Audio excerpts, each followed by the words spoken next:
So yeah, I just had to like be really honest with myself and like finally like paused my all of my like my Splice subscription and like my music making subscription stuff to like, because I was like, I can't dedicate like my time and my money to this right now because it's not going to make me what I need from life right now. I want to build a career.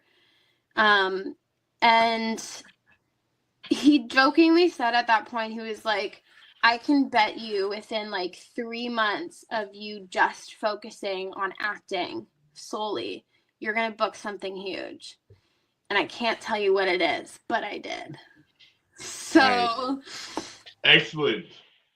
You know, email us at 3geekspodcast@gmail.com when you can tell us, because I would love to know. Yeah. No, you'll be hearing about it. I'll be reaching out to you guys being like, I'm going to be my own.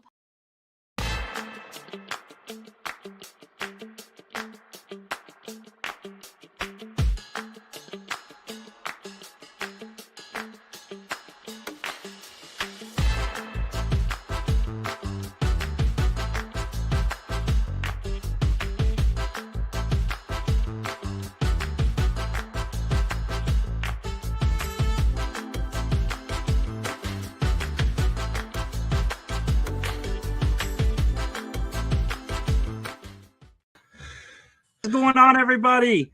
How you guys doing today? What's up? I just made a TikTok dance to our opening theme that's going to get banned tomorrow. It's going to get banned tomorrow, so it's fine. It'll be the last thing to trend. Still jump into it, though. Yeah. The last thing to trend on TikTok. Max from Ohio. Max from Ohio doing his turns into a robot. What's up, Daniel? What's up, Corey? Speaking of Corey will be joining us on the 1st for the charity that we're going to be doing. Guys, if you want to donate now, the GoFundMe is in the link down below, so definitely take the time to do that. But we're going to be doing a 10-hour marathon.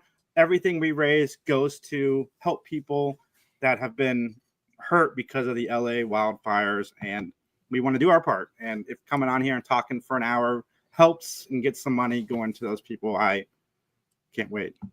Mm-hmm.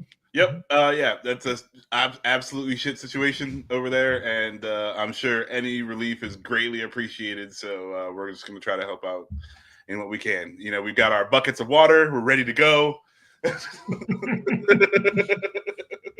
I do want to take a moment. This hurt because I'm sitting there on my break from work and I'm scrolling through my phone like I normally do, and then I see David Lynch pass, and I'm like, fuck. I said it out loud, like, and then my second thought was, I hope Mike's okay. So then I Google it, and because I know Mike's a huge David Lynch fan, like as I am. So I Googled it because I always want to make sure these things are real, because celebrities die every hour on the internet and 95% of them are fake. I knew he was sick. I know you made it. But I also knew he was working on things, and I didn't know that we were to this point, and it sucks. David Lynch is somebody whom I really admire. He released a Criterion a few years ago where it was solely focused on his art, and like, if you're a fan of his films and you didn't know he was an artist, go check out his art. It is that is a very good documentary, The Art of Life. Highly recommend it.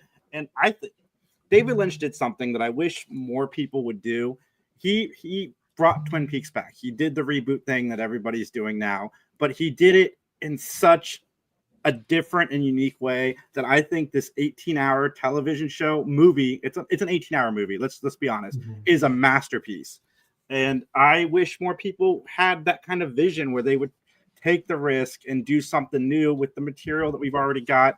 And it really sucks. I believe Twin Peaks is the last thing that he's done, besides maybe the monkey skit on Netflix, which was fantastic, where he interrogates a monkey for like 15 minutes. and his music, and like you said, his paintings and stuff like that. Like, he was continually like doing new stuff. So I think he released an album of music as being like one of his most recent things. So, like, I didn't know. I went down the David Lynch rabbit hole on YouTube the other day, and I didn't know he voiced David Lynch was a character on the Cleveland Show. Yeah. Okay. That's like fun. Bartender, and it's a very David Lynch thing to do, doing something that you don't expect him to do. And it was really, really funny. And dude, the movie world lost something special. There's a universe where his Return of the Jedi exists, and I want to see that. He turned down Return of the Jedi to do Dune, and I want to see that movie like so bad. Maybe someday we can pop portals and go to the other universe. Yeah, go to the multiverse, the Lynchian universe. Great. He's great director and artist. I'm not a huge fan of his work. I've never even watched an episode of Twin Peaks, but I always respected it. I always respected it was different and it was done well. And that is not something you get a lot of. And I like a guy who sticks to his guns and doesn't sell out. You can tell that the stuff is his.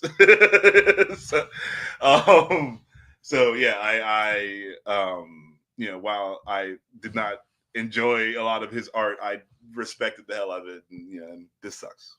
Daniel says he's never seen anything by David Lynch. He would like to watch Twin Peaks, though. Twin Peaks, the original run of Twin Peaks and Elephant Man, I think, are the most universally digestible. Like, I think they're the easiest way into his world. So Elephant Man is my favorite movie of his. I think it is brilliant. And I highly recommend it, Daniel. Check out Elephant Man and then dive into Twin Peaks. But watching Twin Peaks, know that once you hit season 3, you're going to get a much more Lynchian experience, because it's no longer David Lynch and a network putting this show together. It's David Lynch putting this show together, and it is just this man. This one hurts. It really, really hurts. It sucks. He was 77, I believe, still a young man that could have had a longer career, but I only want to live to be 75, and your life's important. Half of the crap that he's done. So 78 was how old he was. Yeah, Xbox achievement point for me. Mike, you got some thoughts? I know you threw some up on YouTube. Guys, go check out youtube.com/MikeBigGTV. Yeah, everything I needed to say was in my video. I'm crushed personally. I mean, I'm fine otherwise. Like, I only know the guy vicariously through his work and through the way he presented himself in interviews. So it's, but this is something I went through with Max a couple years ago when Kevin Conroy passed away. It's like when someone who's had such a very momentous kind of impact on the way you view the world and the way you view something you love, like film, passes away, it affects you. And so I've been a little melancholy the past couple of days. But if anyone is interested, on Monday, on January 20th, the family of David Lynch just put out a post on his account. They invite everyone at noon Pacific Standard Time, or in our case 3 o'clock Eastern Standard Time, to partake in 10 minutes of meditation, because he was very much into transcendental meditation and things like that. So they're inviting you to do that for 10 minutes in memory of David. And I'm sure it'll be a lot better than whatever else is going on the 20th. I've never seen Mulholland Drive. I know it started off as a Twin Peaks spinoff movie, and then it became its own thing when Fire Walk with Me failed. I'm going to open this and check it out finally. I cannot wait, because this is one of his movies I haven't seen, and I've heard nothing but amazing things about it. Well, it'll ruin the resale value. What are you doing? Oh, I'm not worried about that. Watch Lost Highway. Watch Robert Blake and see all the signs that led to Robert Blake being terrifying. But yeah, guys, go celebrate David Lynch on Monday, because nothing else is happening. Anyway, guys, what else is everybody watching? I'm watching Chaos on Netflix with Jeff Goldblum, and it's got it's got a lot of people I haven't seen or heard before, but Eddie Izzard has got a nice little cameo in it. It's weird and cool. It's basically like, what if the Greek gods were real, and it's like a modern day, but the Greek gods are real. So it's that's fun. It's trippy. But yeah, it's good. I love Jeff Goldblum in this. I like the kind of mystery that they're building, and I'm having a lot of fun watching it. My wife we're watching it together, and she's like, "Okay, now we got to stop, just so that we're not like watching all of it at once." I'm like, "No, like let's just watch the whole thing." What is her reasoning behind that? Like, why wouldn't you just wants finish it it? to not be over so soon. Oh. Yeah, which is that. that's cool. Take your time with it. Right. I don't understand it, but happy wife, happy life. So no, I get it. Like, I'm a huge Veronica Mars fan. I haven't watched the rebooted season yet because I like knowing that there's more. I don't want it to be over. Yeah, hey, if a thing is entirety of a thing, I just want to see it, and then I can if I love it, then I'll watch it again. Like there's no. I'm of the same mind. It's like if I like it, I just want to be done. You know what I mean? I want to know all of it. I want to consume all of it. No, I think we're on episode 5 or 6, and this is going to be a good, like a juicy one where you find out like a lot of the what's going on. And she was like, "Turn it off." I was like, "I want a divorce." That's awesome. No, I'm just kidding. This joke. Yeah. But, the show is really good, and if you like Jeff Goldblum at all, like you should check it out. Have you ever seen the show Ragnarok? Because it's a very similar theory, like premise as like the Viking gods are just among you and they're hanging out and doing stuff. And I think it's German or whatever. It's like a foreign-made TV show. So I forget which country made it, but it's pretty good. It's on Netflix too, I think. Cool. Yeah, I'm gonna check that out after Chaos. Yeah. Nice. Daniel rewatched T2 earlier, and after watching my review of Indiana Jones Temple of Doom, that's what he'll be watching next. Dude, I watched that, and I'm like, I want to watch Goonies. And then I was trying to find out what time Wolfman started this weekend because I wanted to go see that. And then I saw the Goonies 40th anniversary was this weekend at the theaters. Wow, it makes me feel so old. And I'm a huge fan of that actor. So I texted Max. I'm like, let's go see Goonies. So we went to get our tickets. I couldn't add his pass, and I couldn't figure out why. We couldn't use our AMC passes to go see it. Yeah, because we had to shell out. We had to shell out $15 a ticket. Not me. To watch the movie. This guy got AMC gift cards for Christmas, so Dope. Bam. Yeah, I was wondering. You were so quick on that. I'll buy the second ticket. yeah, no big deal. It's not my money. I had just made a big deal about how Kylie needed to go do something with her father. And then after I saw the price of the tickets, I'm like, I guess she could have sat this one out, but I can't. Yeah, maybe something else with her father. Can't not let her sit it out now. But yeah, T2 is a good one too. Yeah, I heard Wolfman is pretty good, Corey. I'm looking forward to it. I kind of want to see that one too. We should do a double feature. You're solo this weekend, so I know I can. That is true. That is true. I could watch the rest of Chaos by myself. I don't think. I don't think we're gonna get a text message. No, I'm not gonna do it. I'm gonna have some self-control. I swear. But 2025 has started out really, really good. Max and I went and saw The Last Showgirl, and if you haven't seen this movie, go see it. Put any preconceived notions you have about the title and the lead out of your mind, and just go and enjoy this movie because it is phenomenal. Pamela Anderson, honestly, I didn't think she had that performance inside her, and she is riveting. Billy Lord is freaking great in this movie. Dave Bautista shows what happens when you put work in to what you're doing, because he started off in Guardians where they played to his strengths. He started off in the WWF or WWE. Yes. Let's. But that's where he started. As far as he became my radar, was in Guardians, and then throughout his career, he has put in the work, and it really shows in this movie. I was blown away, and Jamie Lee Curtis is also amazing in this movie. I loved Jamie Lee Curtis. She stole the movie for me in this one. I thought she was just excellent. Yeah, I was surprised at Pamela Anderson's performance too. Like it's got heart, and it's definitely more acting. I don't think she was acting. I feel like this was coming from a real place for her, and it shows through in the movie. And that's it was so much better than I thought it was going to be. And it's like, especially with my like Showgirls. If you've seen the movie from the fucking 90s, that is not what this movie is. and it's no relation at all. But like in your head, you kind of put those two together, and they're nothing alike. Whereas like one is really really bad, and the other one is really really good. So it's a drama. It's not. It kind of tugs on your heartstrings a little bit. So if you're looking for like a Friday night like movie to go watch, maybe not this one, but it is definitely worth seeing.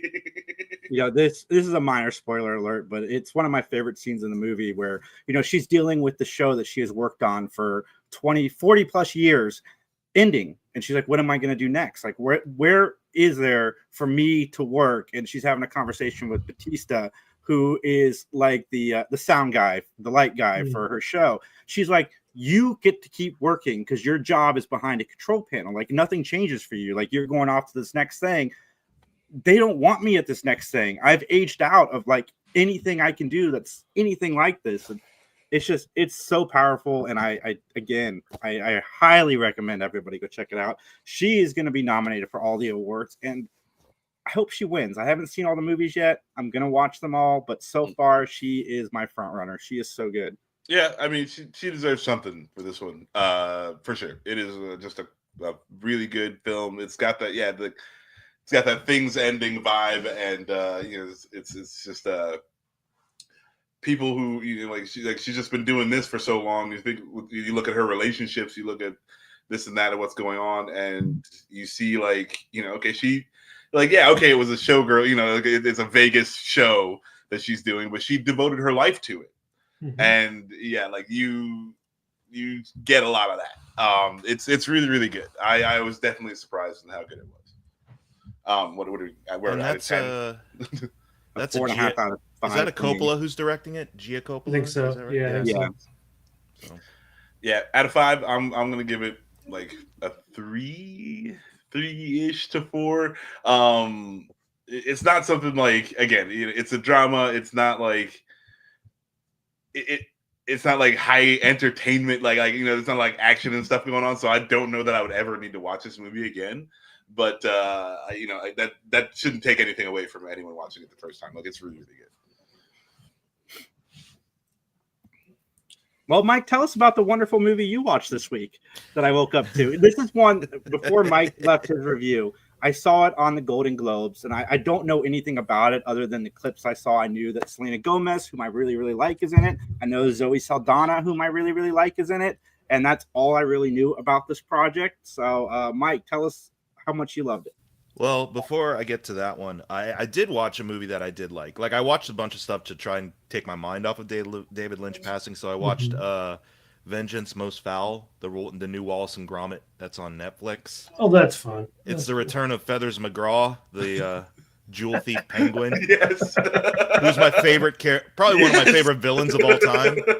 So I'd recommend that. I'd recommend Vengeance Most Foul. It's feature length, and I felt like, you know what, I do kind of miss the half-hour format that Wallace and Gromit used to really embrace really well, but it kind of works okay fine. And I could just watch a whole movie of Feathers McGraw in prison/zoo, Shawshank Redemption style. But yeah, the other movie I watched was Amelia Perez. So, yeah. Anyway, Feathers McGraw. So it was like, okay, I'm feeling a little better with Wallace and Gromit, Amelia Perez. And here's the whole deal. This movie, I'm not gonna try to spoil too much here. This movie speaks to an experience that I can't necessarily speak to 100%. I don't have any familiarity or knowledge, of course, because I'm not a trans individual. This movie is about a character who is trans, and thankfully is portrayed by a trans actor, which is great. That's awesome. And frankly, Carla does amazing work. Carla Sofia Gaison, I believe, does amazing work in the movie, and I'd say is the second best performance next to Zoe. You mentioned Selena. She has one good scene of all the acting and then kind of does nothing else for the rest of the movie. So it's a dark comedy crime musical, I guess would be the way to describe it. This movie has no reason to be a musical. Like Joker 2 has more reason to be a musical than this movie. And I didn't much care for Joker 2. And also just the issues with it. I don't know. There's quite a few issues because there could be an interesting story here if for a couple of factors. One, if the music wasn't so kind of abrupt and jarring, the musical sequences weren't so abrupt and jarring and clashing with the darker tone that the movie is trying to go for. Two, if this was probably made by actual, I don't know, actual people from Mexico, as opposed to a French director who decided not to research the trans experience or Mexico. That's the one north of the United States, right? Yeah, Mexico. It's because I think yeah, Near Peru. yeah, that's the one. it's about it's about different themes. It's about being trans. It's about the drug cartels, which again weren't researched for this movie. So it falls really tone deaf when you try to make some ballad out of all the missing people that the cartels have vanished. And I don't know, there, like I said, I can't speak to this experience personally, but I just kind of felt like this is absolutely written by a cis person meant to please cis white people so they can feel good about saying, wow, that's a really good movie about a trans person. Yeah, he's doing the good work. He's doing the good work making the white people. He's doing the good work making the straight white people feel good about liking this movie. Yeah. So, because the actual character that the actor portrays in this movie never gets an actual moment to really kind of hammer home to the audience what the experience of being trans is, because the entire movie's about them being haunted by their life pre-transition. Everything about their experiences comes back to bite them in the ass about their pre-transition state, which I get is part of the intrigue and drama of it, but also the fact that no character outside of Zoe Saldana actually accepts or even acknowledges this person's, current truth. They get dead named in their last scene, which is awesome. Wild, yeah. So yeah, I didn't feel good about this one. If you get something out, I'm employing a new mindset of like, if you get something out of it, good for you. I just hope it doesn't lead you to hurt people over it. Yeah. If you get something out of this movie, fine. It's not the most offensive thing. Like, there are people out there who are liking it, but so far the LGBTQ community and a lot of the critics from Mexico are like, yeah, this sucks. All the LGBTQ people from Mexico are like, okay. Yeah, especially. Well, because here's the other thing too. You got basically three leads. You got Zoe, who's I believe she's from. Is she Colombian? Yeah, I think so. She's Colombian. Right. Selena is Gomez, not fully Mexican, or no, she's just Spanish, I believe, or raised in Spanish heritage. And then the other actress, Carla, who is also, originally mixed Spanish. The only actual Mexican lead has like 2 major scenes.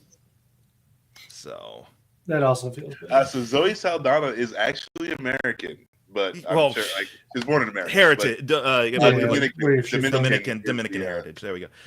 Regardless, and it's directed by a French person. So, it was giving me. I said in the chat, it gave me 2004 Crash vibes. As I was thinking about more, it gives me Slumdog Millionaire vibes, because I'm not really a fan of Slumdog Millionaire either, for kind of the same reasons.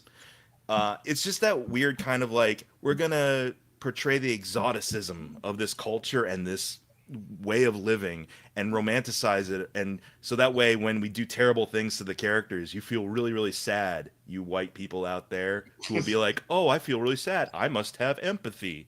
Yeah. Good on me for liking this movie about a trans person. Oh my goodness. Glowing review, guys. Yeah. Now, it moved down on my list of watching because it's not really a priority right now. Like I said, go have fun with it. If you enjoy the music, cool. Yeah. Oh, and that's one of the things I like about Chaos, though. Like, they, like, all the relationships, gay, straight, whatever relationships, are just normal. Like, they're just relationships, and no one is acting weird about anything. Like, it's like, oh, these people are together. Like, and I'm watching the show, I'm just like, this is cool. This is cool. My last thing about this is, and I'm sorry, because it really kind of bugged me when after the fact too, was that I know none of us are a monolith. Like, us here aren't a monolith for dudes. Yeah. I'm not a monolith for bi people. This actress and her experience isn't a monolith for trans people, but they seem to be just picking all of the stereotypes to kind of hyper focus on with regards to the character, that you're kind of like, I get it, it's part of the story, but when that's all they're really hyper fixating on, is there anything else? Like, they kind of say, like, this person kind of became trans, kind of the equivalent of a born again Christian. You can't touch me for anything I did in the past because I'm a different person now. It's like, no, you're still the same person. Yeah, you made decisions. Yeah. Yeah. Well, hey, you know what? It's a shot they missed. It's gonna watch be, Wallace and Gromit. Yeah, let's just watch Wallace and Gromit. Man, I love Wallace and Gromit. I'm glad they had some. That's cool. I need to watch Wallace and Gromit. I don't think I've seen Wallace and Gromit. Like, You've never seen any of them? I don't think Oh, so. dude, I think you'd like it. You'd like it.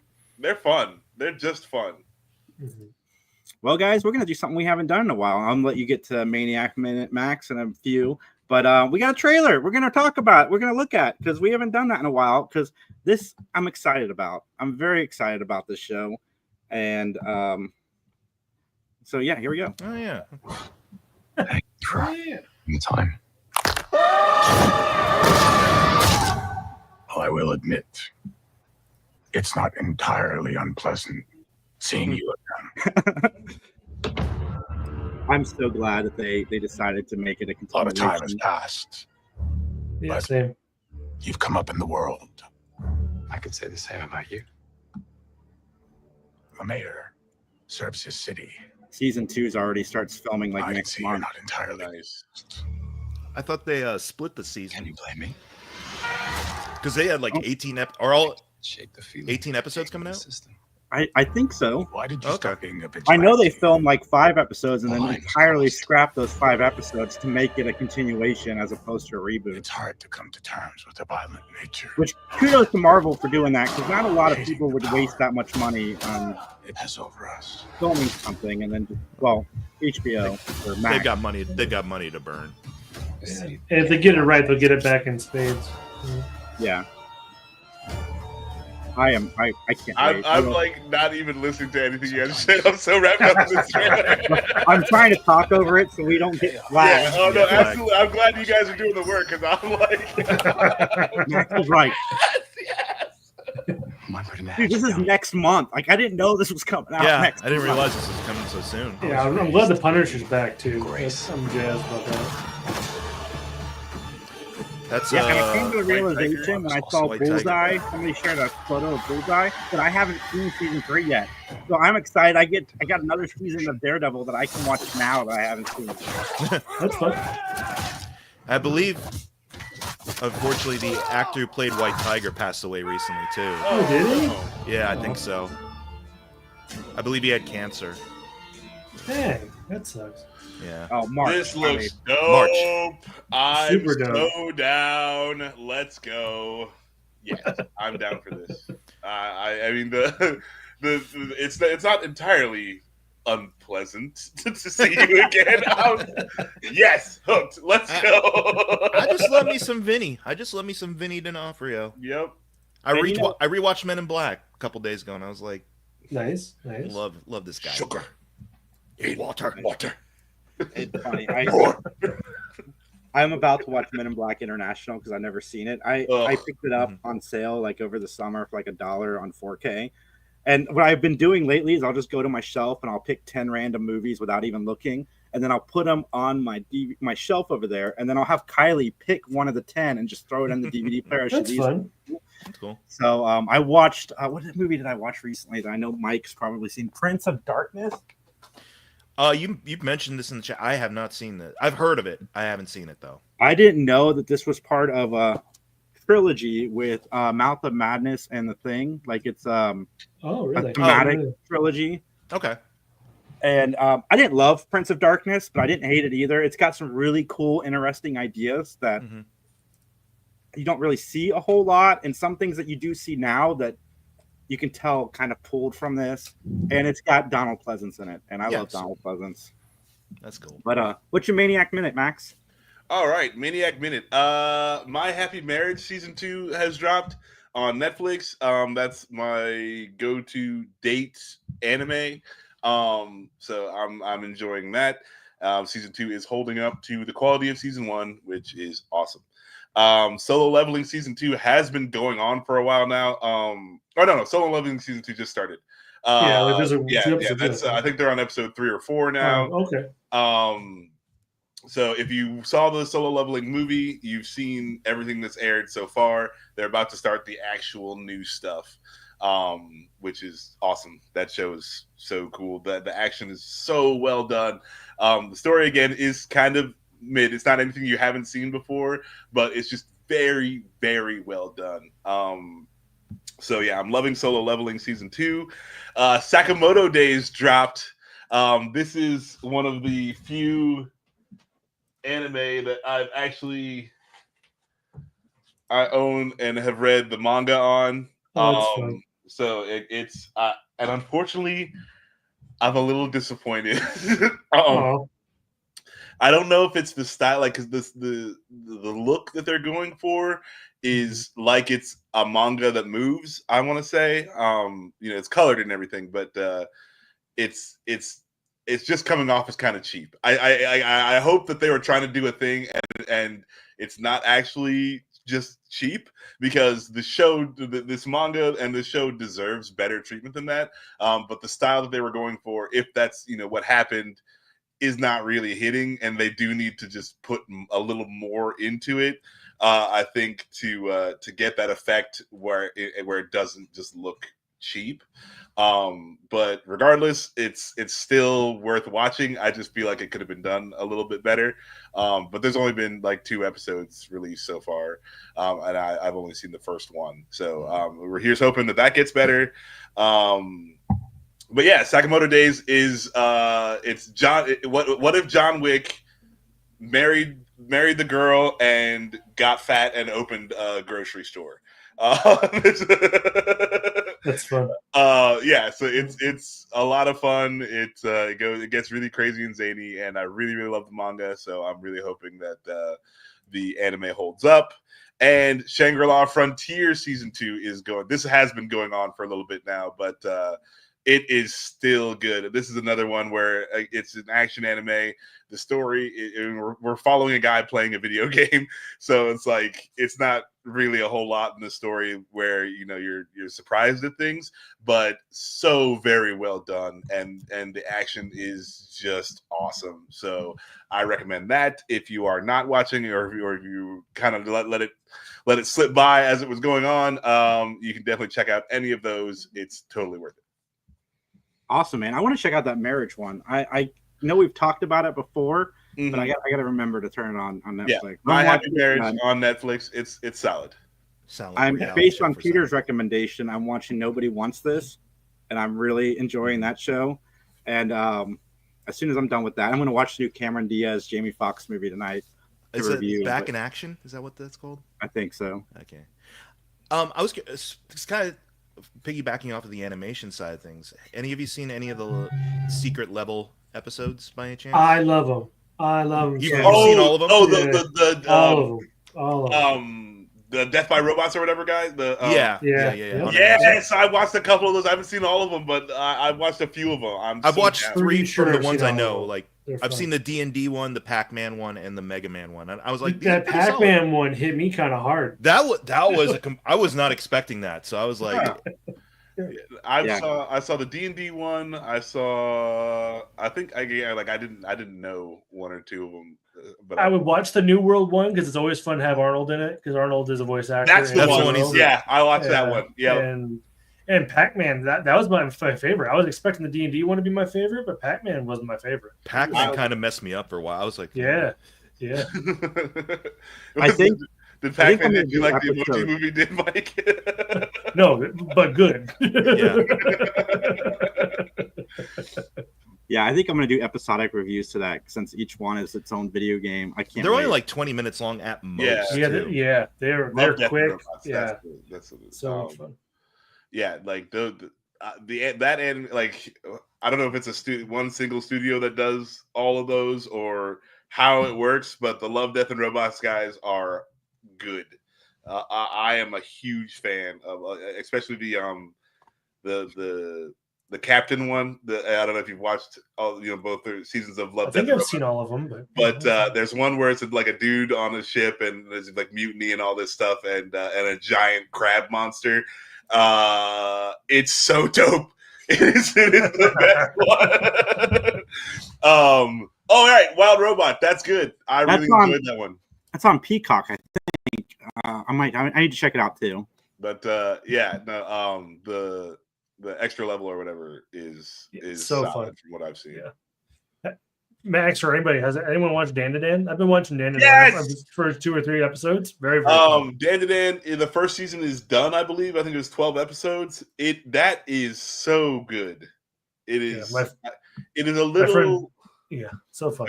It's a little rapey for me, but like, okay. They don't.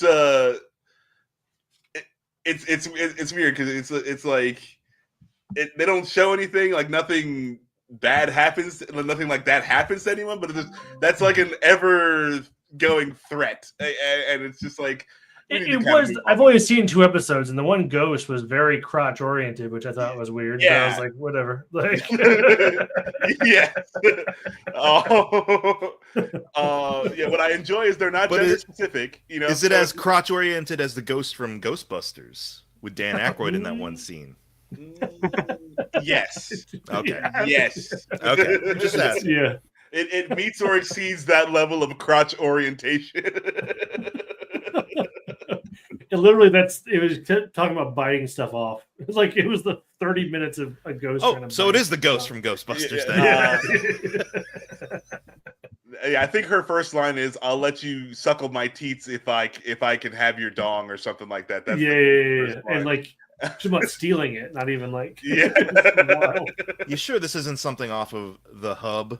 Yeah. That's what I'm saying. It's like it's hard to recommend this to people. This sounds like something off of The Hub to me. It's not that. It's not that. My friends from college are all like, "You need to watch Dan to Dan." I was like, "Okay," and it's fun. Yeah. I can't believe I didn't think to mention it. No, I do really enjoy that. That's a fun new one. It actually kind of blew up. Like everyone kind of loves it. But again, it's just that little tiny bit of excess rapiness that I know that I'm not a fan of.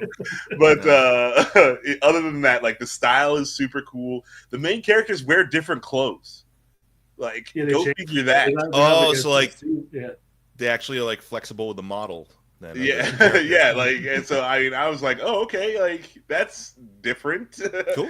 But no, I really enjoy it. It was like, hey, like they're trying hard. Like that's because like it's easy to put the same characters in the same clothes all the time. That's just cost effective. Yeah.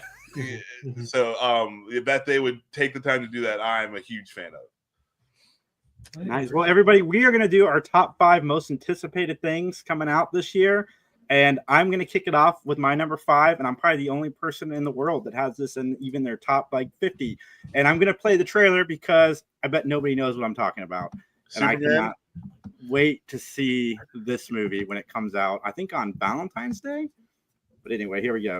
Is it a Hallmark movie? No. Oh, this is what's his name? Hello. Yeah, Every day is an opportunity to change your life.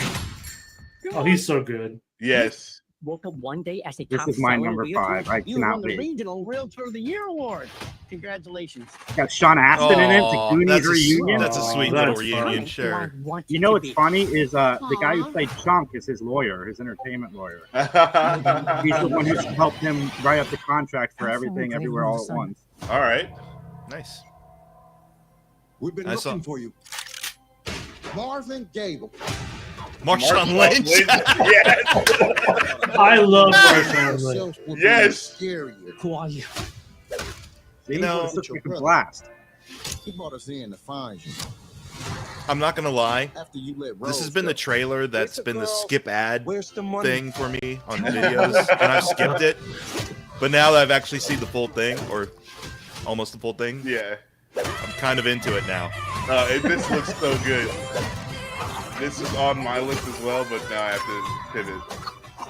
You know, I've wanted him to make a comeback for years, and I'm so glad that we're on that comeback train. Yes. Rose? Hey, Marv. When you stole from my brother, I got you out. Why did you come back? You know why he came back to acting hiding. was Crazy We're Rich hiding you, Asians living. is the movie If we're that gonna made me stop want to your start brother, acting. I'm That makes gonna sense. hold you. Is this like a history of violence, but just starring him? Yes. That's what I'm getting. Is that he got out and he's like, I don't know who you're talking about until Hey, he are has you to all right? kick someone's ass. I'm in the middle of a high-intensity yoga. Can you give me a minute? It's Mr. Nobody. It's history of violence. My brother said he wanted out. I mean, it's only a few more weeks. If I get to enjoy this June.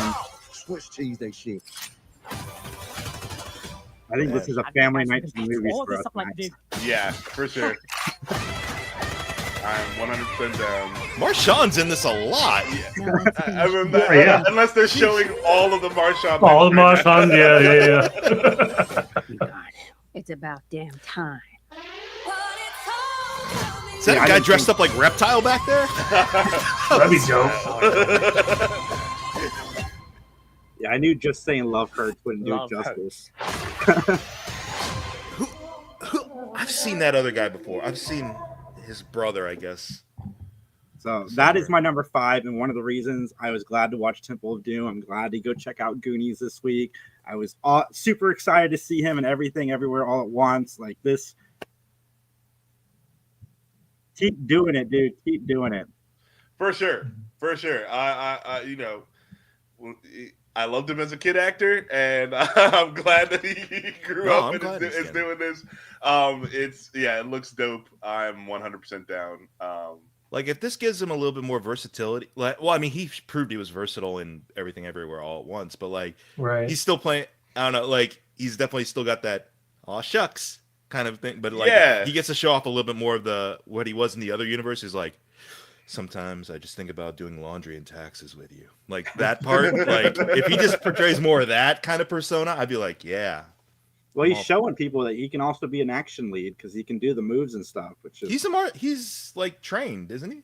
I believe so. Yeah. He was a stunt coordinator, I believe. I mean, For he a long looks time? he looks better than freaking Iron Fist. I'll tell you that right now.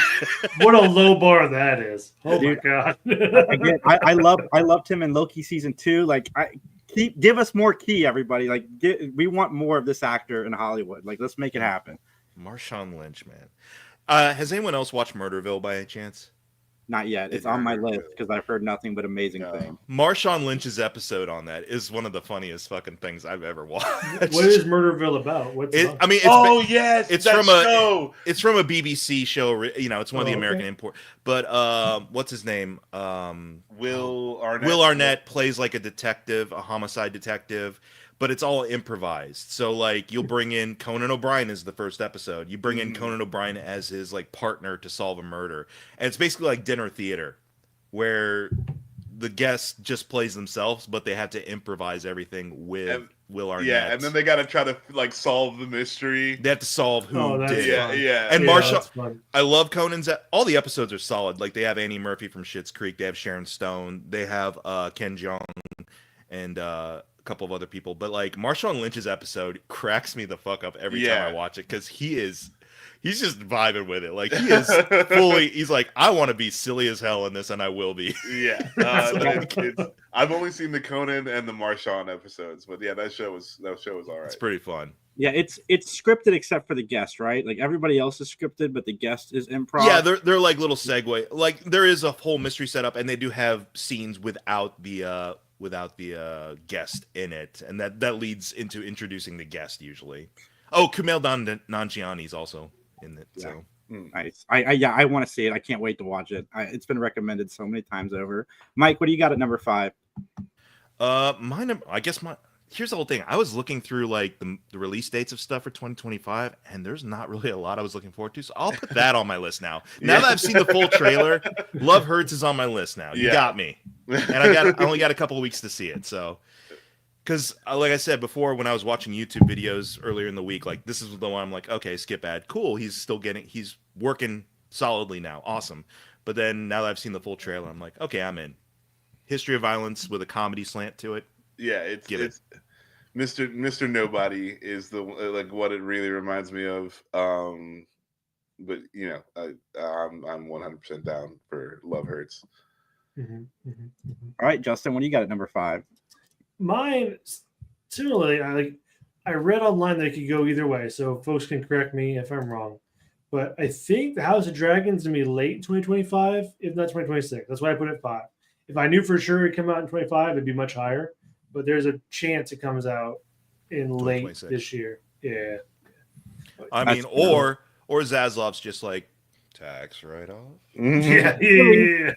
Which movie again? I'm sorry. Well, House of Dragons. House of Dragons. Game of Season Thrones 3. Yeah. Okay. They won't though because they have another show coming out for the Game of Thrones. I think you're right. But either way, that'd be it. I would like to see the start of a war or like the continuation of it. I think it'd be fun. Nice. Yeah. I need to start that show. Max, you got number 5. Mickey 17 with Batman. Dope.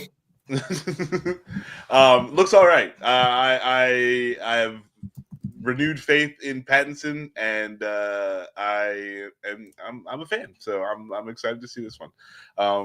It's got like the Tom Cruise kind of vibes where I just watched him die 40 times, and that was excellent. That I didn't need to really watch much movie after that. But this one looks cool, and I don't like I don't have that weird like.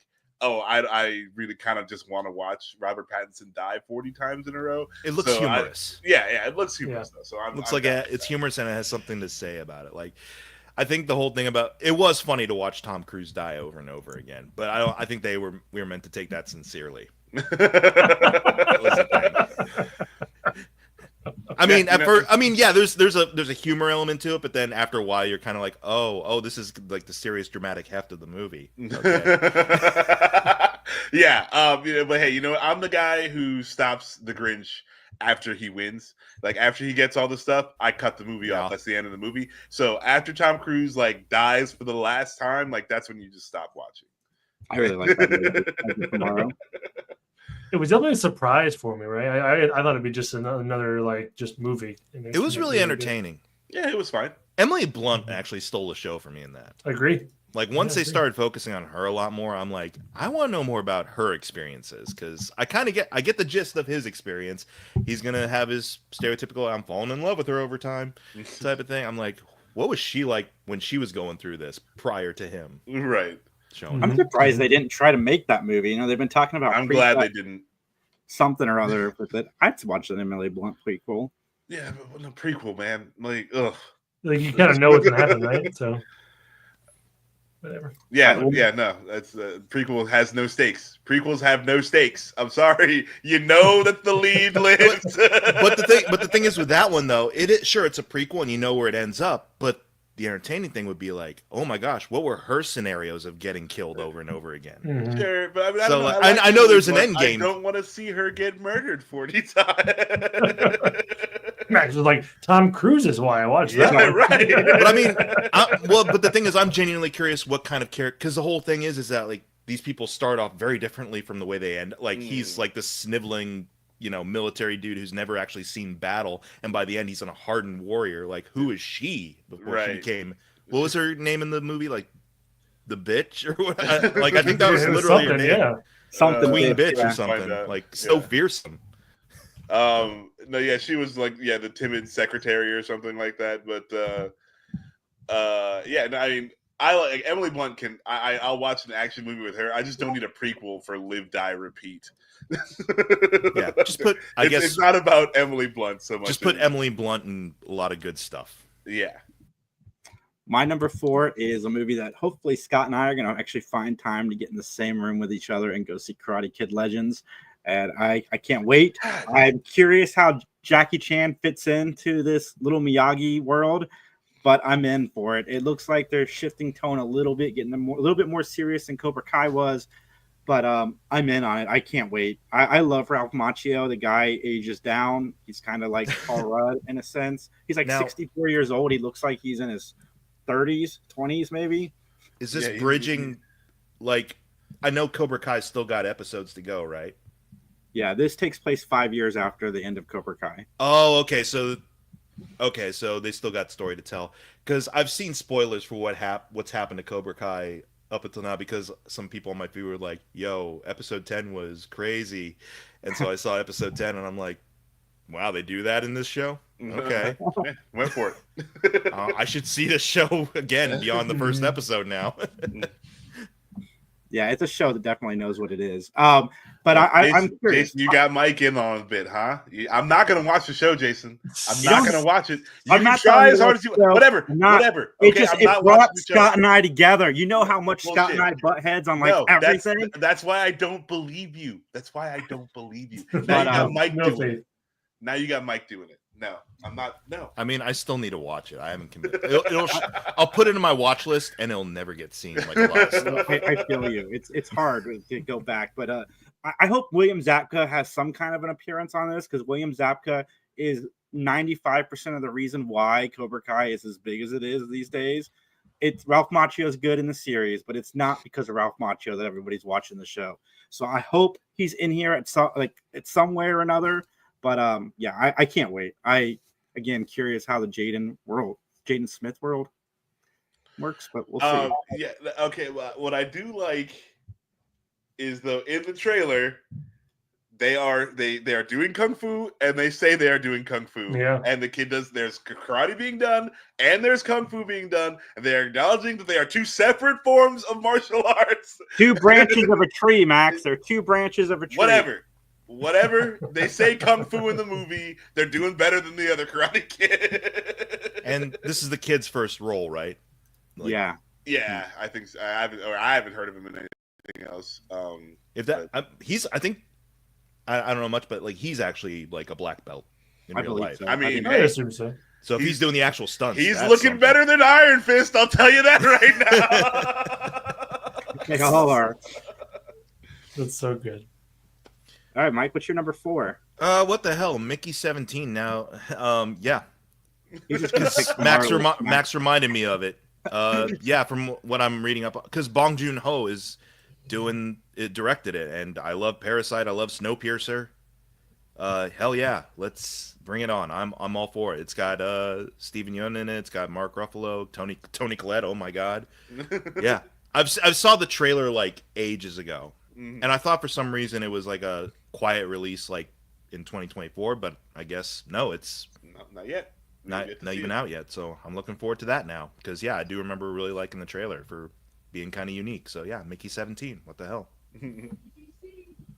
Justin? Awesome. Yeah. Well, we kind of already talked about it, but I am very excited for it. Solo Leveling was one of my favorite shows in 2024, and the season 2, and Max and I going to that movie really got me ready for season 2 to kick off in 2025. I didn't want to have it too high on my list because we already talked about it a little bit, but yeah, that's my 4. Solo Leveling, go see it. And yes, again, I got the first 2 episodes are out, and you know, as a movie they're dope, and as 2 episodes they're dope. So that's funny. Is it on me? Yep. Yes, sir. F1 with Brad Pitt. Ooh, I was eyeballing that too. Yeah. Look, done by the same dude who did Top Gun 2. So he knows a thing or two about like dynamic filming with fast moving objects. But I'm down for this. I am a big fan of actual F1 racing, and I am a big fan of this movie. I can't wait to see it. I hope, you know, like, yeah, I hope it's just a good driving movie. I'm hoping for like a modern Days of Thunder. Days of Thunder is so good. Nice. I may need to Google that later because I don't think I've heard of it. Yeah, it's just called F1. Brad Pitt. Nice. Well, my number 3 is a tie because I couldn't pick between the 2. The first, it's Welcome to Derry and The Last of Us. It is one of my favorite stories, and this show brings back Bill Skarsgård as Pennywise. Also got James Remar in it and Madeline Stowe. I am very curious what this show is going to be. It's a prequel. It goes back, I think, 120 years, and they have it planned for three seasons, I think. I'm curious. This one's more curious than like excited, but it's still anticipated. And then The Last of Us season 2 gave us one of the best love stories on television and one of the best just stories in general. And like we were talking about earlier, like there was a couple on screen, same-sex couple, but it was just a couple. Like you just watched a couple on screen. And it was fantastic. Very, very, very well done. And I could not put The Last of Us on this list. I cannot wait for the show. I'm excited to live text Kathleen about it, and I'm just like that episode 4. That episode 4 was so good. And all the episodes that came after that were not as good. And like, not that they're bad, but it's hard to catch that lightning. Just killed like it's such a weird thing that they did so good. They killed the rest of the series for me because I just don't care. I curious, just don't Max, care. Yeah. Have you played the game? No.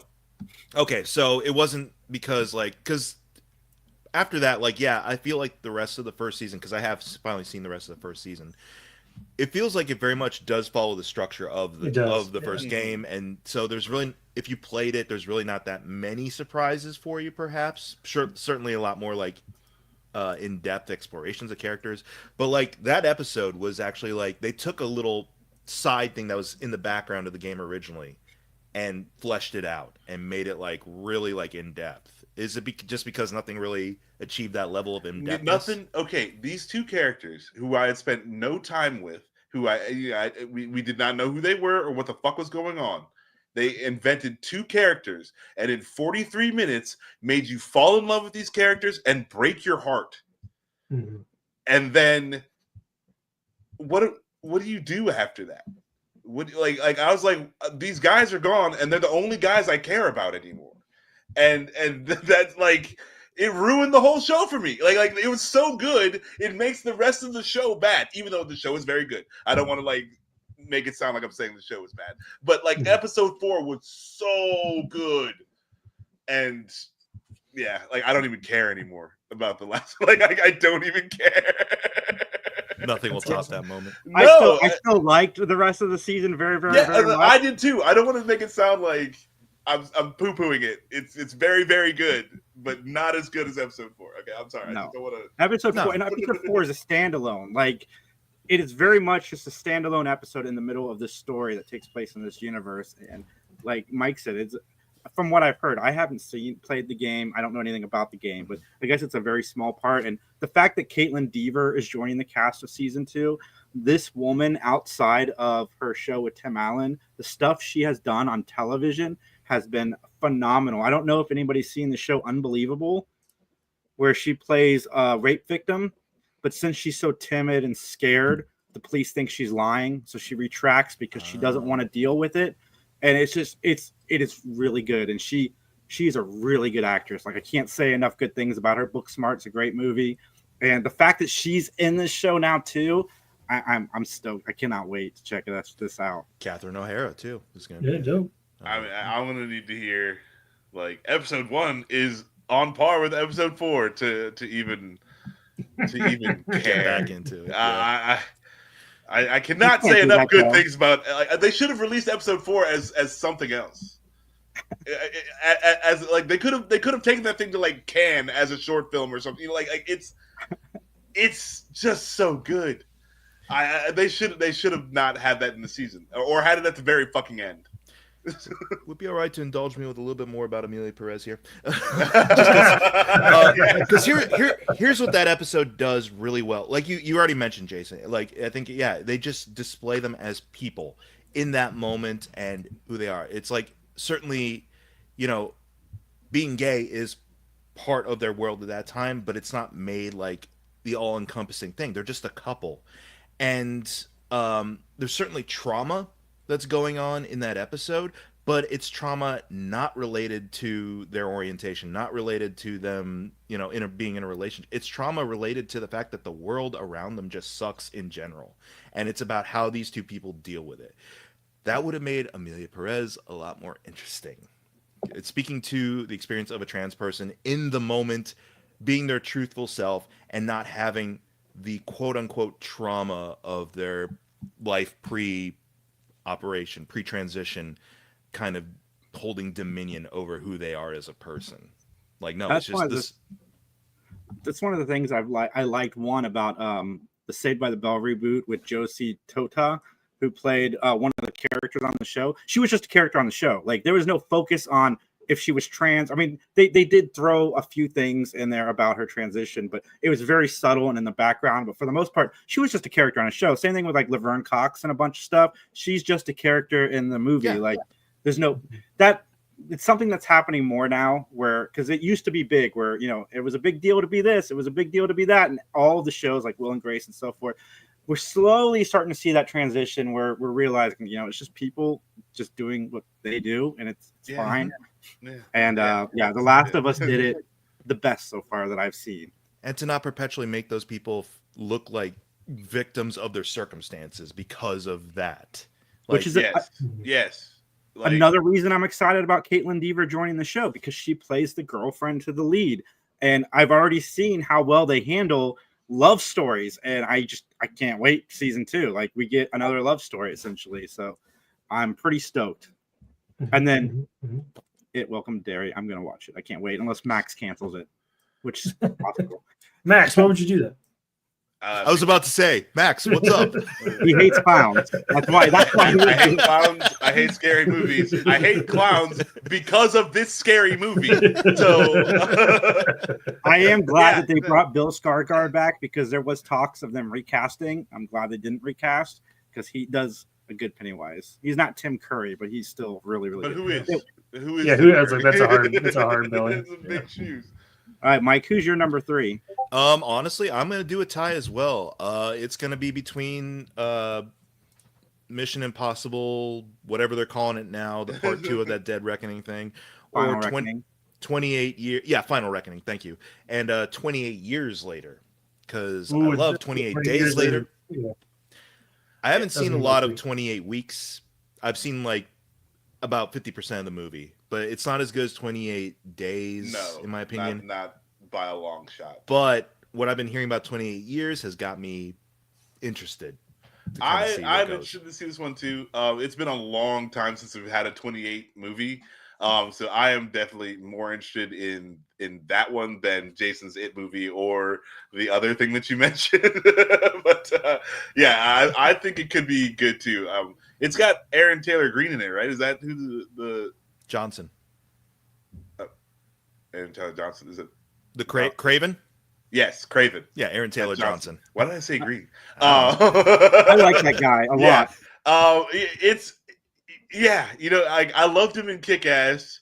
He was okay as Quicksilver. I've heard he's good in Nosferatu. I still need to see that. I need to see That's that really too. fun. I got no hate for the kid. I don't know if he's the kid.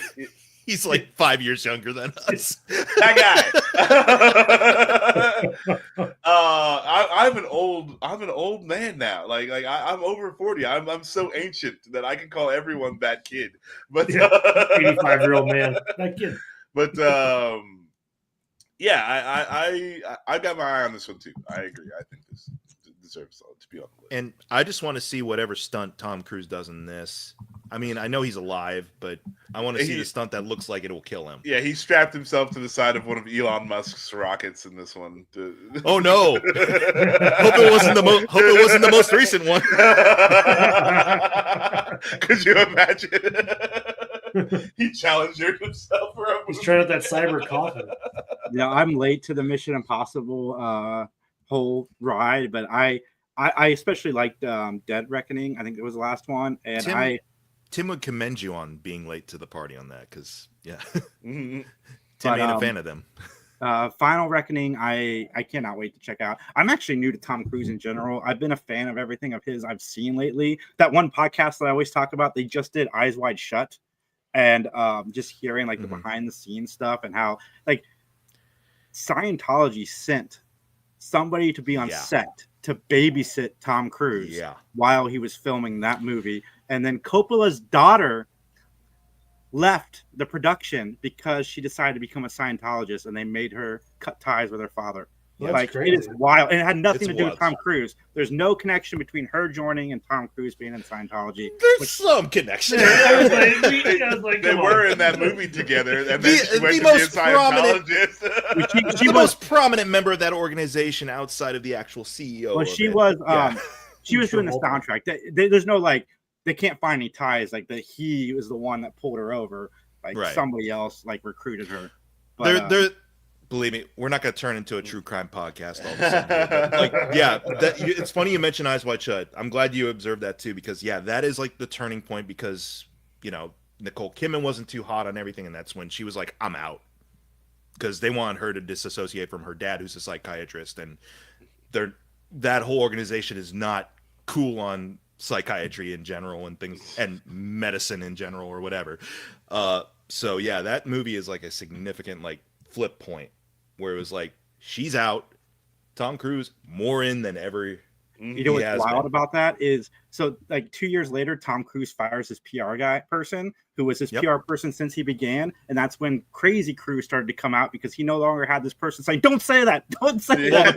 Don't say that. I think his PR person is like a member of his family who's in the his church. sister. Yeah, And then so he it's got like smart and fired his sister and hired a real PR firm again. But yeah, it's wild.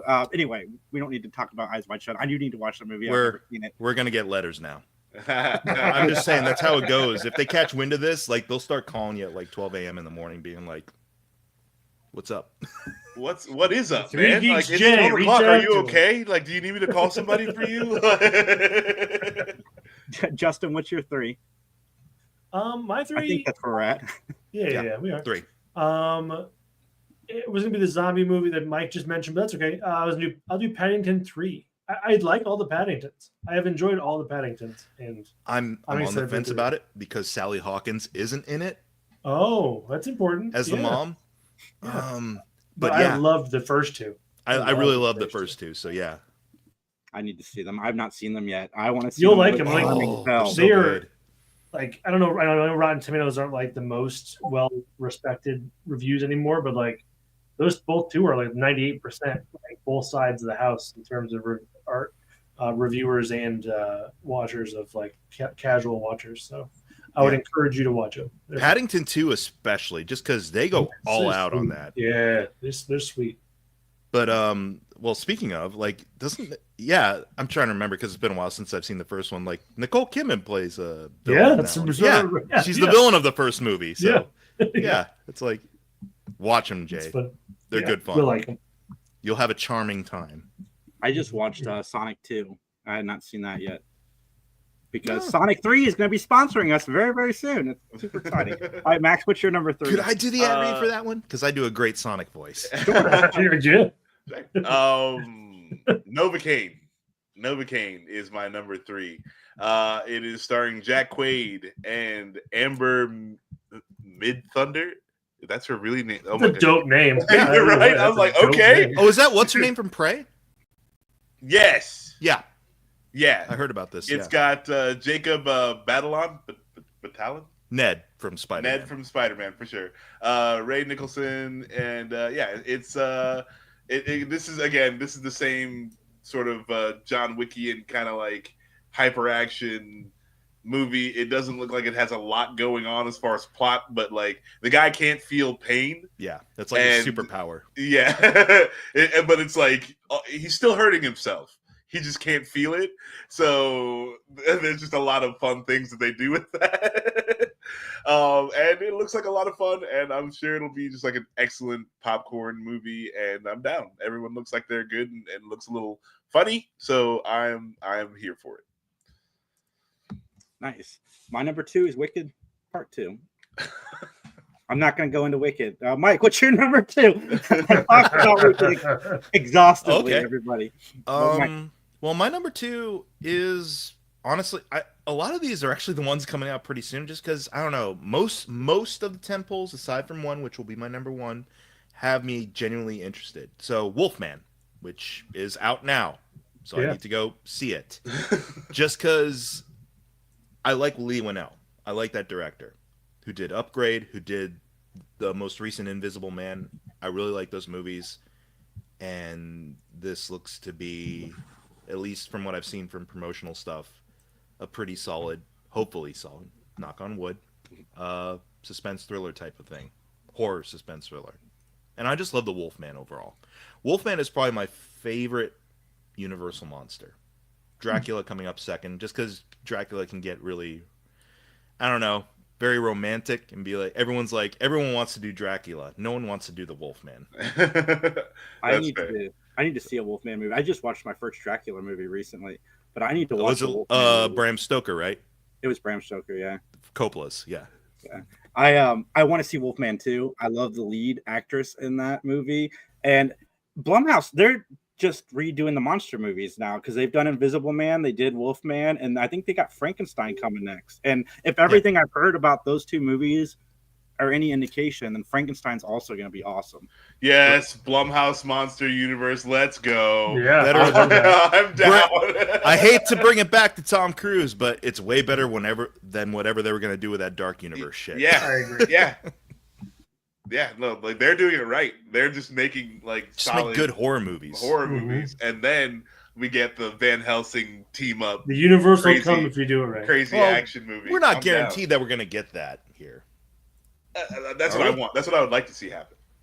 But they did that. It's called Van Helsing. No. But I'm just saying, Van Helsing will be the bad guy. It'll be a team up movie of all the monsters versus Van Helsing, but it'll be like a big Marvel action movie with all these. Dope. It's possible because I love Blumhouse. I've liked, to varying degrees, I've liked pretty much everything they've put out. But I like the fact that they will do anything. Like, you give them an idea, they will let you see your vision all the way through, and I'm for that. I don't know. I'm kind of hoping they just stay really low key with these Universal monster adaptations. Like, did anyone else see Invisible Man? The 2021? I have not yet. It's been a minute since I've seen it. I have seen it, but it's been a minute. I'm pretty sure I did see it. Who the Elizabeth chick from Moss. Yes, Mad yes, Men, I saw that one. Yeah. Because what they did is it's very, I mean, there are stakes, obviously, but they're very low stakes. Yeah, it's for all intents and purposes, Invisible Man is a domestic abuse thriller. Yeah. Yeah, it's just about her life, right? He's trying it's to about her life. Yeah. The East Coast isn't in jeopardy if the Invisible Man gets his way or whatever. Yeah. Here, it's Wolfman, so it's about a family from what I'm seeing, and they just got to survive. The father turns. I think it's the father turns, and they got to survive. That's all I know about it, but it seems really low stakes. I wouldn't mind just these really low stakes adaptations of Universal horror monsters. Mm-hmm. Absolutely. Frankenstein, it can be grandiose in certain points, but it's just about a dude with a corpse trying to find himself too, right? Dude playing around in his basement. We don't need. It doesn't need to go to the Mummy levels of oh my God, Asia's gone because you let the mummy out of the casket. I don't want that either. I'm using words that are making what I'm picturing in my head. I get what you're saying. Yeah. Okay. Yeah, because it's I would love to see them do Van Helsing as the Thanos, where he starts hunting the it's at the end of one movie. It's like a very small part in any of the movies, but he's there's this crazy fucking dude who hunts down all these monsters, and it's you're not really fans of the monsters, like you said. The Wolfman is a dad who ends up murdering his family. Yeah, you know what I'm saying? You're not really fans of it. But as long as we don't know yet. Good. I don't know yet because I haven't seen it. Right. But the movie is solid. Right, and you went to the movie, and it was just a Wolfman movie, and that was fucking good. But then, hey, now we've got this other thing where it's gonna be the Wolfman, fucking Frankenstein, and the Mummy team up against Van Helsing. And the stakes don't have to be anything other than each of these parties want to stay alive. Right, I'm down for it. What makes me laugh about that is that they kind of try to sort of do that in The Mummy with Tom Cruise with Russell Crowe. Mm-hmm. He's like the Nick Fury, but he's Mr. Hyde. Right. Yeah. They were trying so many things. Oh, they're very poorly. We're setting up this world of gods and monsters, and we're S.H.I.E.L.D., but we're not S.H.I.E.L.D., so we can't say that. We're Barrier. Frankenstein's one of my favorites, so I hope that they do a good job. I need to watch the one where Robert De Niro plays the monster. I have not watched that one yet. Is it worth watching? Is it so bad it's awesome? Because I envision it being awful. It's interesting. I don't know how creeped out you'll be by it. It's Kenneth Branagh directing it. and he's starring in it, and he wrote the adaptation for it. Everyone's on their A game, I feel. I don't know how creeped out you'll be by it. It's interesting though, because everyone's in it. Like Kenneth's in it, Helena Bonham Carter's in it, De Niro as the creature's in it, Mozart from Amadeus is in it, Tom Hulce, and Parenthood, and so like John Cleese is in it for a little bit, and then he dies. Spoilers, but no, it's interesting. It's a good. Well, because it was released as a 2-pack with Coppola's Dracula. I kind of get why, because they're trying things in similar stylistic fashion. They kind of done this universe thing with Van Helsing with that. They've been trying to do this. I mean, they did it back in the 30s with Abbott and Costello Meet Frankenstein, where everyone was in that movie. The Wolfman. That's what we need. We need updated Abbott and Costello Meet Frankenstein, like grim and gritty Abbott and Costello. Dude, Abbott and Costello Meet the Invisible Man is one of my favorite comedies. Who would that be though for us? It would be Seth Rogen and Bill Hader. No, well, Bill Hader I like. Traditionally, that's who it would be. I like Seth Rogen. I mean, I think you're right though. It would be them. It'd be someone along those lines now. Not Kevin. Cheech and Chong, Smith, Jay and Silent Bob. No, they're way too old. We need like some of the quote unquote fresh talent. Anyways, Justin. Number 2, Justin. Mine's kind of a tie for 2, so forgive me, but I'm really excited for Blade Runner, the TV show. Like I think it's a miniseries or whatever, but an Alien. They're kind of neck and neck with me. There's 2 TV shows that I'm really excited for. If they do it right, it should be really sweet. Really good additions to the universe. And Predator Badlands comes out this year too, and I'm excited for both of those. Yeah, I didn't see that. That'd be on my list too. Yeah, I'm down for especially a Predator movie. Especially if they do something with Prey. You're good. I like the movie Prey. If they stay within that type of quality for Predator, it's the same team. Like dope. The guy who's working on the Predator series, and I'm blanking on Alien guy's name. Oh my god, I can't believe I forgot. I love that guy too. They have very loose plans to eventually do an Alien v Predator together, but that's not their priority right now. But yeah, Alien the Alien series. I think it's done by the guy who did Fargo. Okay, that's dope. Dan Trachtenberg, who did Prey. Nice. That's cool. what you're thinking of. But I think the showrunner for Alien Earth, I think is what it's called, is the guy Noah Hawley. Yeah, and I cannot wait, especially after Romulus. It's got me excited for the universe. And I guess I haven't watched the digital copy yet, but I guess they cleaned up the special effects in Alien Romulus since it's been released on digital. Okay. Cool. The movie's cool. I still know that actor's dead. Yeah. but it's cool that it doesn't look quite as janky now. So that's good. Yeah, it's the guy who did Fargo and Legion, which I heard Legion was pretty good. I never saw it. The movie Legion? Yeah, with Angels and Demons? No. The X-Men show. Oh, okay. With that show was pretty good. I like the show. I never watched the end. It's trippy as shit. Yeah. Aubrey Plaza at one of her freakiest, but yeah. This Legion was good. I'm down. Let's go. Hopefully it's a good show. Good pulls. All right, Max, what do you got? Number 2. Number 2, Death of a Unicorn. This movie looks hilarious. Mike has no idea. Pull up the trailer. Can we watch the trailer? As I've heard nothing but good things about this trailer too, so I'm 100% curious. Yeah, I'm curious. I have not heard anything about this. It's got Paul Rudd and Jenna Ortega. Yeah, it kind of came at me sideways. I was gonna skip, and then I was like, because it was just Jenna Ortega, and I was like, okay, she's playing the same character again. But disaffected and jaded. Yeah, but then Paul Rudd was there. I was like, okay, let's see what's going on here, and it just gets better and better. A24, okay. The whole process. I usually trust their stuff too. And it's not in 4:3 aspect ratio, so it's. It kind of felt like it was showing me something.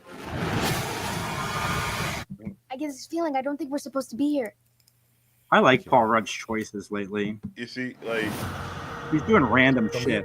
Like he's gonna be in Anaconda and this in the same year. Like this is wild to me. Not just pharmaceuticals. Fine. I will sit there and smile.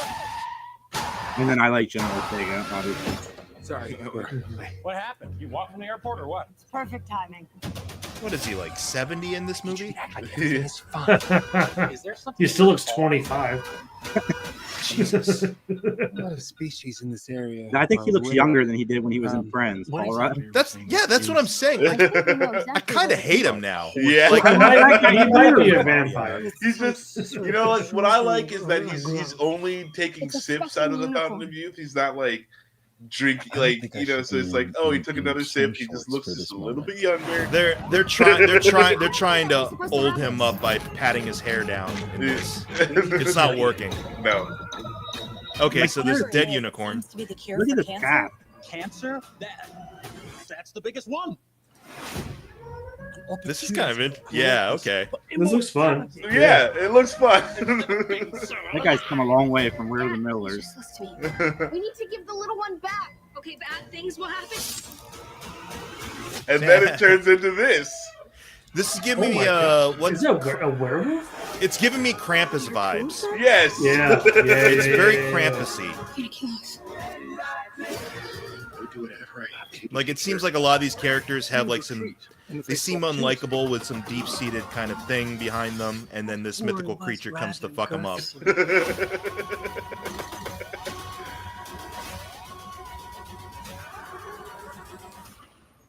Nice.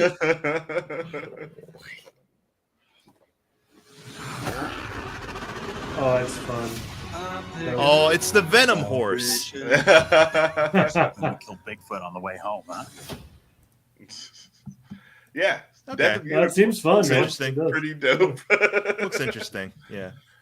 Yeah, that's good. Good pick, Max. Yeah. My number one. Well, I want to mention Fantastic Four was on my list. I had to cut it because I wanted to put Love Hurts on my list. So I am looking forward to seeing Fantastic Four. Sorry, go ahead. Go ahead, sir. My number one movie it's Superman. I watched 10 seasons of Smallville for good or bad. Like, there's no way this movie that looks amazing isn't going to be on my list. Don't apologize for that, man. Own it like a badge. I own it like a badge now. I've been watching clips of Michael Rosenbaum and Tom Welling's podcast that they do. Like they post clips on YouTube, and I love watching like the reactions to the bad episodes. It's fantastic. All of them? On his other podcast, he had Nicholas Hoult on last year before he actually went into production on the movie, and he was like, Nicholas Hoult was like, "You're my Lex Luthor." He's like, yeah, everybody wants us to hate each other. He's like, I don't hate you. You got a job. You're gonna do a good job, I'm sure. Yeah. He's like, it sucks they didn't ask me to be Lex Luthor again, but I get it. Right? Yeah, like, they're going a different way. You're like, why should two actors be mad at each other? Yeah, it's not like the dude came like you were suiting up and the dude came in like, oh, excuse me, Mr. Director, I think I'll be wearing that suit now. You know, it's like I could be completely wrong about the guy, but Michael Rosenbaum seems very down to earth and watching his interviews. He's cool. Very real when he asks people questions and stuff. And but anyway, Superman. I mean, James Gunn's going for it. Guy Gardner has that stupid haircut he has in the comic books. He's played by Nathan Fillion, who y'all know I absolutely adore. Crypto the dog is in this. It's like this is like Thor: Love and Thunder really leaned into the comic book elements of Thor for good or bad. That's what we got, and I feel like even in Guardians, James Gunn leaned into a lot of the comic book elements, and he's leaning into the comic book elements of Superman that we haven't seen before. Like we haven't seen. I don't want to use the word campy because I don't think this feels campy, but there's definitely moments within this movie that are just screaming comic book. And as a Superman comic book fan, James Gunn has done nothing wrong so far in the world of comic books, in my opinion. And I'm riding his train until he proves me wrong. So if James Gunn came out tomorrow and said, I'm making Green Lantern with Ryan Reynolds, he'd have my attention until it came out and it wasn't good. Like James Gunn has my attention. Yeah, and he makes Superman looks so good. He did the thing. I mean, yeah, Superman is at the top of my list. I was gonna mention about how like there's a lot of superhero movies coming out this year, and like no one has mentioned, like up until right now, like no one has said a thing about it, which is a glaring failure on a lot of people. Okay, like I just want to get that out there. Like I'm looking forward to the Thunderbolts. I'm looking forward to Fantastic Four, but sure, but it didn't make your top 5 list. Yeah. None of them, like again, and it's like you didn't even honorable mention them. I did. I Fantastic Four honorable mention. Right. But like again, and it's like not until the very fucking end. Like I it's just blowing my mind now. But like the nerds that we are, like this is us, and we don't even give a fuck. Like there's a few there's like movies coming out that you know, like the new Captain America is a big deal. Red Hulk is like a big deal. Yeah. No, we don't care. Like oh yeah, it's Anthony Mackie. It's gonna suck. I've already got tickets for it. Now, wait a minute. I think you're projecting a little he bit. He just said it. We all said it. Sure, we all said it. We're all thinking it. The thing is, as soon as you said, like, I was like, he's going to say Anthony Mackie. Yeah, I knew it was like, as soon as he says that, I'm like, okay, he's projecting a little bit now. No. The reason I singled out, singled out Daredevil earlier and then just now honorable mention Fantastic Four is because I know those were made post the new Marvel like mandate. I don't know if Thunderbolts was made pre. I know Captain America did not start since they started. Put a lot of stock in that mandate. The quality. I mean, so far, Agatha, they're 1 for 1. Okay, so that's all I can go 2 for 2 because Deadpool. I like Agatha. Yeah. I the Fantastic Four looks great, but I mean, Guy Gardner. I haven't even seen that trailer yet. It's so stupid. It's oh my god, I can't. That trailer was a masterpiece. Yeah, no, Superman. Like, look, I hate Superman as a character. I hate him. I'm excited to see this movie. Like, that's how good the movie looks. I don't know what else to say. I'm not a Superman fan. I'm a Superman hater, and I want to see this movie. So, good job. Like on a trailer, like that. That's you that's did the highest praise I can give it. What good casting too! Like across the board, I'm stoked. Nicholas Hoult does look a little Hitman-ish, but it's fine. I mean, it's Lex Luthor. It's a bald, mean guy. He's gonna be fine. He's a great actor. I liked him. I liked him as Beast in the X-Men movies. We have varying quality that those were, but I like him as an actor. So it's like any bald, angry-looking guy is gonna look like Hitman to anybody. Yeah, and Lex Luthor. They're the same character visually. Is it my number one now? Yep. Yeah, well, it's the same. Superman. Yeah, I think we all agree. Well, I mean, okay, here's the whole deal.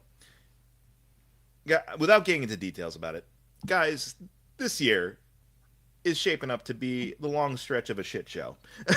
Like step one in a long stretch of a shit show. Yeah. And losing David this week hit me hard.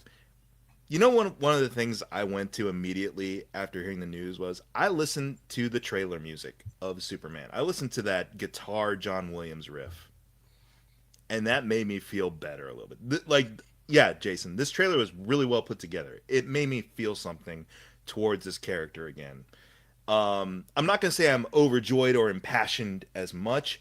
I'm interested, which is enough to get me in the theater to watch what James Gunn has in store for us. Because, yeah, I'm not going to lie, the last handful of years with the DCEU stuff centering around Snyder's vision, I'm glad he was able to see his vision come to fruition ultimately in the long run.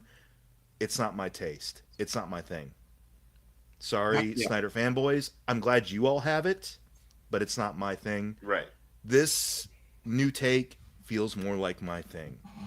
And I've seen so many downplays, like you're mentioning, Max, like, oh, there's too many characters or something like that. Like, oh, geez, what's James gonna do with a lot of characters? I don't know, inject them with characterization and fulfilling story arcs all in the span of one movie. It's not like he hasn't done that before. Right. Yeah, no, totally. No way. Oh my gosh, this no Superman's do it again. Oh my gosh, this first Superman shot is him beaten down and bloodied. what kind of Superman is that? I don't know. Someone who goes through struggles that we want to see him overcome. Superman in a fight with Darkseid. Superman in a fight with Brainiac. Superman in a fight with Superman. Superman in a fight with... Come on. That's what would do that to Superman. I saw this most recent thing where a dude's like, oh my gosh, the first shot we see of him, he's bloodied and beaten. Like, what kind of hero is that? I don't know. Someone we want to see overcome that, like a hero. Why do we get knocked down, Master Wayne? And not like a boring action figure who's perfect all the time. Yeah. This made me feel something. It made me feel really invested and interested to see what the new direction's going to be. I finished Creature Commandos. I just started. It's good. I'm not going to spoil anything for you. Anyone who hasn't seen it, there are moments that really make me feel for characters. I know there's more seasons of it probably coming down the way, which is why I felt the ending is a little abrupt. So I'm not too upset about that, but I'm enjoying the new direction so far. I like James Gunn's whole look on everything, because somebody messaged him on Twitter and was like, "Why did you greenlight Mike Flanagan's Clayface before you greenlit Batman Brave and Bold or whatever, officially greenlit?" And he's like, "Because Mike Flanagan gave me a script that I liked. We don't have a script for the other thing. I'm not going to greenlight anything without a script." And is it confirmed that's Alan Tudyk going to be doing Clayface? I don't know that. I know that he's Clayface in he's Harley Quinn, and he's Clayface in Creature Commandos. No, he's Dr. Phosphorus. Dr. Phosphorus in Creature Commandos. Mm-hmm. Oh, okay. Maybe, because he said he's going to play Clayface two separate different ways. So that'd be awesome. But again, Mike Flanagan is going to be involved with James Gunn. I just like James Gunn. I like the way he looks at things. I even like the way he comments to trolls on the internet. That makes me so happy. It's one of the few reasons I still have X. He embraces the silliness of what these properties are, but then doesn't forget that, oh no, people actually have to care about these characters too. I mean, he made a Suicide Squad movie where I did not ask the question, why is Harley Quinn here? Mm-hmm. Mm-hmm. Yeah. Pretty dope. Yep. So, let the man cook. Let's go. Let's see what he's got. I'm all for it. Yeah, for sure. It's definitely looking like quality is a thing that he cares about, which I appreciate. Because it's like, hey, they spend hundreds of millions of dollars making bad movies. Why don't they just spend hundreds of millions of dollars making good movies? You could easily choose to make good movies. You'd still make all the money, except the movie would be good, and I would watch it more often. I don't understand the downsides to this. That's not as easy as you think it is to make a good movie. I know, but we all know how to make a bad movie. We all know how to make a bad movie, and they keep doing it. So it's a choice. It's a choice. Yeah, the Sony verse especially, I don't get. And it's funny, the Sony. The what now? the Sony CEO came out and he blamed the fans and the critics, saying, "No, I don't know what anybody's talking about. These movies are great." It's no, they're not. I like the Venom franchise. They're fun, but they're not good movies by any stretch of the imagination. And I am a guy who likes most superhero movies because I remember the 90s. I remember truly bad superhero movies. And I couldn't get through Morbius. And I want to watch Madam Web because I love the cast of Madam Web, but I have no interest in watching Madam Web, which sucks because you have an amazing cast. Web, ironically, you have an amazing cast in Madam Web, whom I like everybody in it, and you got me to not want to watch it. Now that's watch it, but watch it as a drinking game, and I'll come up with some rules for you. Right? Is it better than Morbius? If you tell me it's better than Morbius, then I'll be more inclined. It's not. Okay, I'm sorry. It's not. The drinking game for Madam Web is you start watching the movie, and then as you go, you make up the rules, but every time you make up a rule, you drink. There you go. That's honestly kind of the way it is. Because, it makes up its... Now, the rooting rule for the whole drinking game is take a drink every time Dakota Johnson looks like she wants to die. She just hook up an IV. It's constantly flowing. No, because here's the whole deal. It's it's clear in her performance of it. I don't want to get on a tangent, but she clearly signed up for a very different movie, and she's very disappointed that this is the one she's in now. Yeah, I feel bad for her on this one You know, like I feel bad for everyone on that one. Like they were told that they're going to be in a Spider-Man movie, and you know, it's like the original pitch was going to be like Terminator meets Spider-Man. Like the main villain was supposed to kill baby Peter Parker. Like that would have been sweet. It's dumb, but it would have been interesting, more interesting than the plot we got. Madam Web, just okay. I mean, if you found Madam Web, then good on you. But good on you. No, she awesome. From what that movie's bad. I'm sorry, that movie is bad. From what if you like it, whatever. What I've collected online as far as Madam Web goes, the rumors are, and very substantiated rumors, is that Andrew Garfield was written into the movie. Like his character was in the movie. So the script they read isn't the script they filmed. And that's the same thing happened to Indiana Jones 4 with Harrison Ford. Like he signed on based on a Frank Darabont script that George Lucas threw away. Like that's crazy that you can do that. Like I don't want to do this movie anymore, but I'm still contractually obligated to do this. Right. You're stuck in a bind at that point. You got to do the movie. No, that's and you gotta do press for the movie, which but you know she did, and it was glorious. Like, I'm not saying like like they're just deliberately making bad movies and yada yada. Like it's like you can tell that this is bad though. Like there's no way you approve this thinking that like okay we got a real fucking it's a fucking business deal here, right? But you can make the same money making the movie. Like I don't understand why they choose the bad option. You could apply this to any like industry, factory line making type of business. Is that you can make high quality products, but it's cheaper to make this type of product. And let's face it, the big ones, the Sonys, the Disneys, the Warner Brothers, they're in the money making business first and foremost. Yeah, certainly they'll turn out some artistic like visions and they'll turn out some really entertaining stuff, but there's no consistency and there's no obligation to consistency for it. They're just if you give us a couple of mil back in return, we'll churn out this half-produced thing. I mean, at least it's a sad truth of the mainstream movie distribution, assembly line. The Marvel movies are at least the Disney side of Marvel are at least fun at worst. What's up, Troy? Guys, go follow Troy at Troy Hill Talks. But I don't understand the thinking with the Sony movies.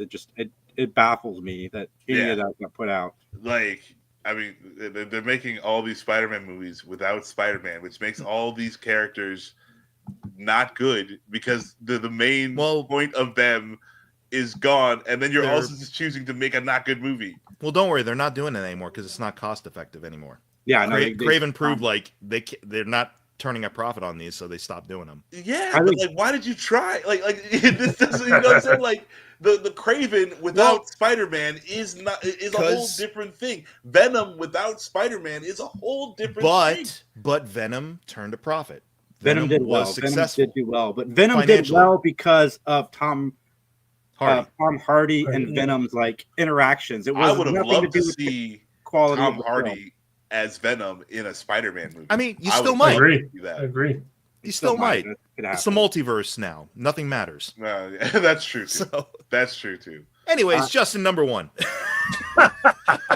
Long time coming, right? It's all good. I really enjoyed this conversation. But mine had been Superman, but I'll give you a different one. Screamboat. It's the Mickey Mouse horror movie.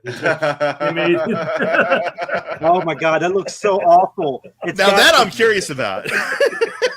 I am mildly excited because the guy who plays Art the Clown is playing the mouse. Mm-hmm. So like that, they got me like this much into that. But I watched The Mousetrap, which is another Mickey Mouse horror film.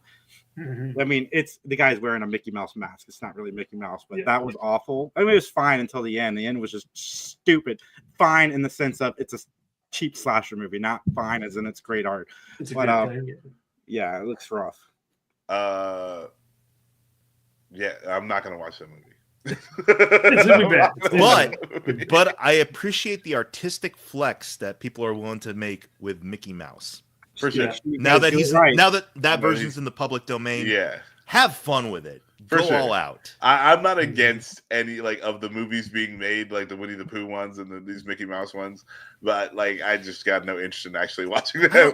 I'm down for it, but like I'm not gonna watch it. Why did I respect the Pooniverse is what they're calling it, and the Peter Pan one just came out, and I heard that one was better than the second Winnie the Pooh movie, and the second Winnie the Pooh movie was a massive up step from the first one. Like they put money into the effects and so forth. And if the new Peter Pan one is better than that, I am genuinely curious to go check it out. And I guess Bambi's also coming out this year. Yeah, I saw that one in the upcoming 2020 Bambi the Reckoning or something. It's that SNL skit with The Rock. They're building up to a huge Pooniverse, Max. Like he was saying with the universe. Yeah, here we go. I get the first instinct. Once these characters become public domain, I get the first instinct is let's go horror. Let's really like make it twisted and demented. But it's like, I don't know, have a little bit more originality than that, because everyone's going horror instantly with, like, I saw there's Popeye the Slaughter Man or whatever is on 2025. Yeah, or something like that. I'm just like, why go horror instantly? Why not make, like, I don't know, a Popeye the Sailor Man indie drama where, like, I don't know, him and Bluto discover they actually have feelings for each other deeper than him and Olive Oil any day. Like, do something like that. I'm down for all of it. Like, you know, it's out there. Use it. Like, let's just make it good. Like, my problem with these movies is they don't look very good. But yeah, honestly, yeah. The quality. But yeah, no, I agree with you though. Like, it doesn't have to just be horror movies. I'm not a horror fan. I'm not gonna, like, you're instantly putting me out of your movies. I would absolutely like to see any of these characters doing something else. They don't all need to be horror. I agree. Winnie the Pooh does lend itself to horror, and I thought they did a really good job in the second one explaining why they looked humanoid. I really like that dark explanation. It was twisted. And then the first Winnie the Pooh movie ended up being a movie within the movie. Like, that's why it's so bad, because it's actually a movie based on what happened. But anyway. Oh, that's a good dodge. Yeah. But everybody, guys, go like, comment, subscribe. We got a few comments. You don't think the international audience is going to show up for Wicked 2? I think they will. But yes, domestic is definitely going to carry the movie. But at this point, I don't think it even needs it, though. It's such a big brand now. It always was. But Mahershala Ali is in the new Jurassic Park. ScarJo's in it. Yeah. I've had no interest in Jurassic Park, like, since the first one. Yeah. I keep checking them out. This is the first one I'm mildly excited to see because they got Mahershala Ali involved. This is the movie he was like, Blade, see ya. I'm gonna go do Jurassic I'm gonna go Park. do this. You're taking too long. I'm down for it. Mahershala Ali always has my interest. Yeah. Did Blade get canceled formally then? It's indefinitely like they put on hiatus or whatever they say. They pushed a lot of movies. They did announce a Shang-Chi release date finally for 2027. Like they're pausing. They're just trying to stretch it out so that they can focus on. But Gareth Edwards, the guy who did Rogue One, is also doing the new Jurassic Park movie. Like, yeah, let's go. I'm like very curious about this Jurassic Park movie. Yeah. But anyway, guys, like, comment, subscribe, follow us at 3 Geeks Podcast. You can find Justin and I at Decade Dates next week. Woo! And we will talk to you guys very, very soon. Recycle your droids. See y'all. Would help if I had the We're alive.